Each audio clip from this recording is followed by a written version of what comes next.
क्या आपकी कुंडली में विवाह योग है? अगर है तो जीवन साथी कैसा होगा? विवाह कैसा होगा? आपका लाइफ पार्टनर कैसा होगा?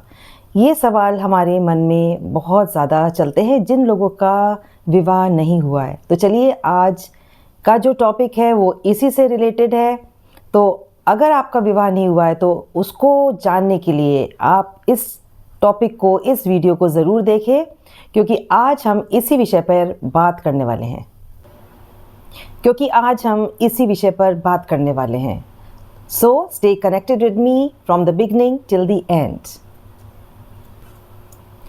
सो नमस्कार दोस्तों, प्लैनेटरी विजडम में आप सभी का स्वागत है। और यही जानने के लिए कि कौन सा प्लैनेट, कौन सा ग्रह और कौन सा हमें एरिया देखना चाहिए जिससे आपकी मैरिड लाइफ के बारे में जाना जा सके, और दशा कौन सी होनी चाहिए, कौन से प्लैनेट सबसे ज़्यादा एक्टिवेट होते हैं जब आपका विवाह योग बनता है।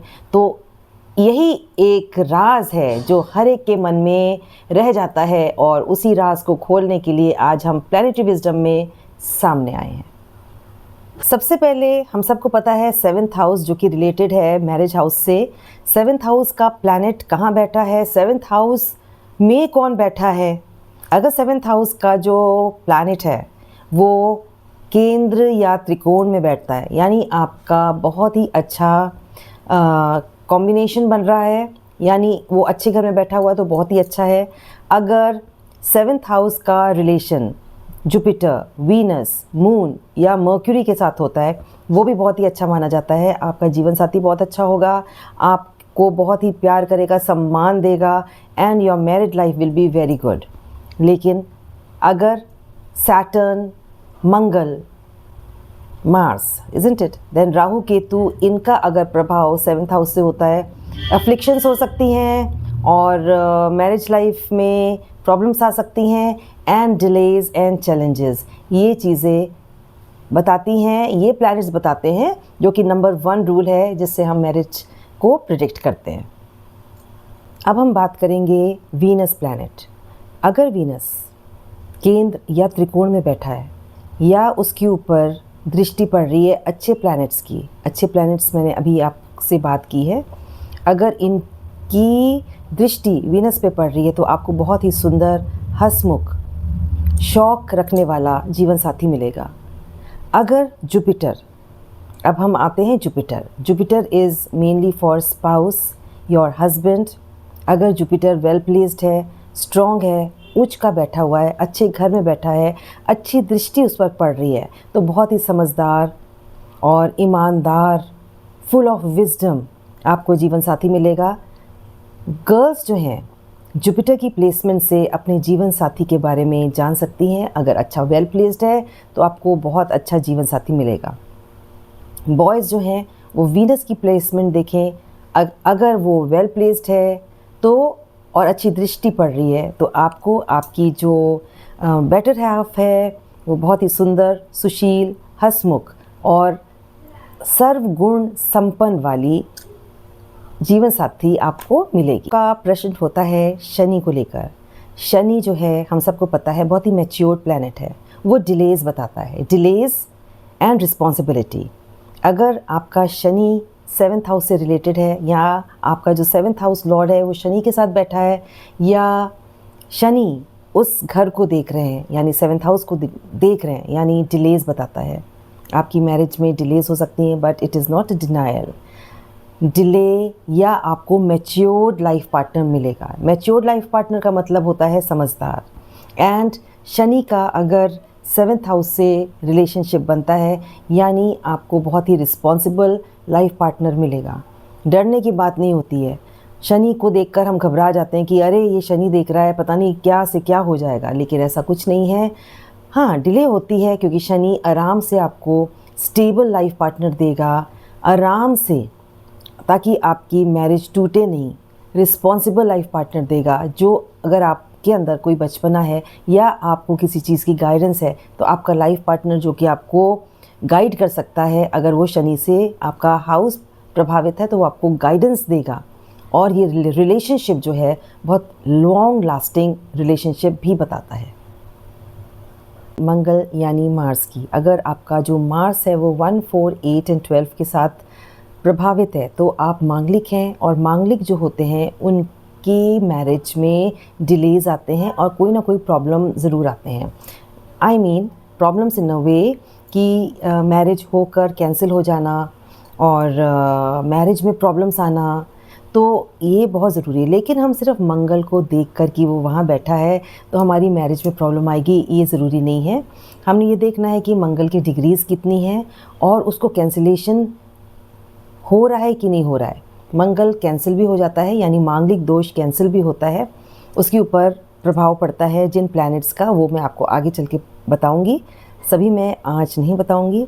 तो अगर मंगल कैंसिल हो रहा है तो यू कैन गो अहेड आपको, लेकिन थोड़ा सा ध्यान रखना पड़ेगा कि आपको थोड़ा तेज़ जीवन साथी भी मिल सकता है अगर आपका 7th हाउस में मंगल प्रभावित है। यानी अगर नीच का बैठा है या अगर वो डिग्रीज़ उसकी ऐसी हैं कि वो आपको पता चल जाएगा, मैं आपको बताऊंगी इन कनेक्शन विद दैट।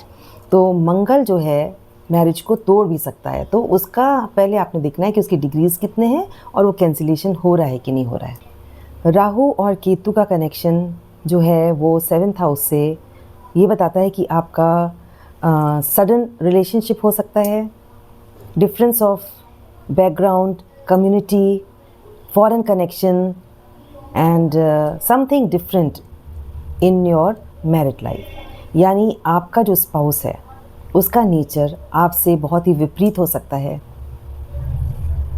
कोई डिफरेंट कास्ट, कम्युनिटी, जैसे मैंने अभी आपको बताया, उससे कनेक्टेड हो सकता है, और कोई सडन सर्कमस्टेंसेस में आपका रिश्ता पक्का होना।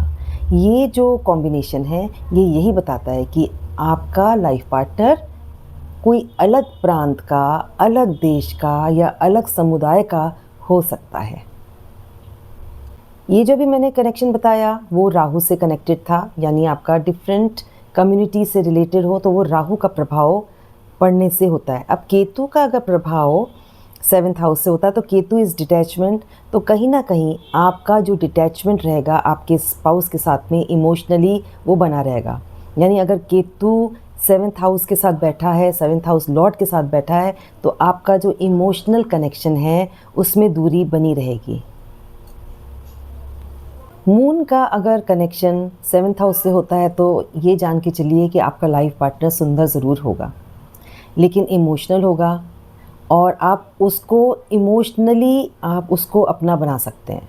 यानी कोई फरेब और कोई ऐसा धोखा अपने पार्टनर को मत दीजिएगा, क्योंकि वो बहुत ही ज़्यादा इमोशनल होता है। तो प्यार से आप अपने पार्टनर के साथ बॉन्डिंग बना सकते हैं। सो ये जो कनेक्शन मैंने बताया है ये आपका 7th हाउस का, और मैरिज लाइफ कैसा होगा वो सारा मैंने आपको बताया। अब मैं आपको बताऊंगी कुछ कॉम्बिनेशंस जो कि आपके मैरिज लाइफ को बहुत ही ज़्यादा इम्पोर्टेंस दे सकते हैं। तो चलिए आपको मैं बताती हूँ कि 7th हाउस के साथ, 7th हाउस लॉर्ड के साथ में जो प्लैनेट्स अगर बैठते हैं तो वो आपको रिज़ल्ट अच्छा देंगे। जो कॉम्बिनेशंस मैंने अभी आपसे बात की है वो है, अगर 7th हाउस वीनस के साथ बैठा है, 7th हाउस जुपिटर के साथ बैठा है, 7th हाउस का 2nd हाउस से कनेक्शन है, 7th हाउस का 11th हाउस से कनेक्शन है, 7th हाउस का 5th हाउस से कनेक्शन है, 7th हाउस का 9th हाउस से कनेक्शन है, यानी 2, 11, 5, 9 इनका कनेक्शन अगर 7th हाउस से है या इनके लॉर्ड्स इकट्ठे होकर बैठ जाते हैं तो आपकी मैरिज जो होगी वेल्दी हो सकती है, बहुत अच्छे बॉन्ड के साथ हो सकती है। आपका जो लाइफ पार्टनर होगा बहुत समझदार मिलेगा, एंड वीनस के साथ अगर होता है तो बहुत सुंदर, अट्रैक्टिव और अच्छे लाइफस्टाइल वाला जीवन साथी आपको मिल सकता है। अब मैं फटाफट बात करूंगी हमारे टाइमिंग की। हम सिर्फ 7th हाउस को देखकर प्रिडिक्ट नहीं कर सकते कि हमारी मैरिज कब होगी। आपने 7th हाउस का जो प्लैनेट है उसकी दशा देखनी है, महादशा देखनी है, साथ में वीनस एंड जुपिटर की आपने दशा महादशा देखनी है। साथ में आपने देखना है कि जो ट्रांजिट हो रहा है, जुपिटर और सैटर्न का ट्रांजिट कैसे हो रहा है, कहाँ पे पड़ रहा है, वो सबसे बड़ी बात है। अगर वो 7th हाउस को सपोर्ट कर रहा है तो आपकी मैरिज का समय चल रहा है। अगर ट्रांजिट में कुछ डिलेज दिख रहे हैं तो that means your marriage will be delayed a little bit. 7th house आपका बताता है मैरिज कब होगी, बल्कि D9 जो चार्ट है वो आपका बताएगा मैरिज की स्ट्रेंथ, यानी आपकी मैरिड लाइफ कैसी बनी रहेगी, उसकी स्ट्रेंथ कैसी है, आपका बॉन्डिंग कैसा बना रहेगा। अंत में दोस्तों मैं आपको यही बताने वाली हूँ कि मैरिज प्रेडिक्शंस जो हैं बहुत आसान हैं, लेकिन उसके लिए हमें थोड़ा सा स्टडी करना पड़ता है। 7th हाउस, साथ में वीनस, जुपिटर, मून, मर्क्यूरी, इसका कॉम्बिनेशन देखना है कि ये इनकी प्लेसमेंट कहाँ है।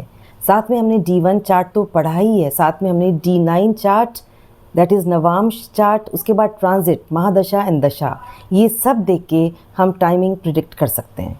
And trust me, you will be able to read your chart very well. आपको मेरा वीडियो कैसा लगा मुझे कमेंट करके बताइएगा ज़रूर। एंड और कुछ जानने के लिए आप लाइक, शेयर एंड सब्सक्राइब करना ना भूलें। Meet you again, till then bye and take care. नमस्कार।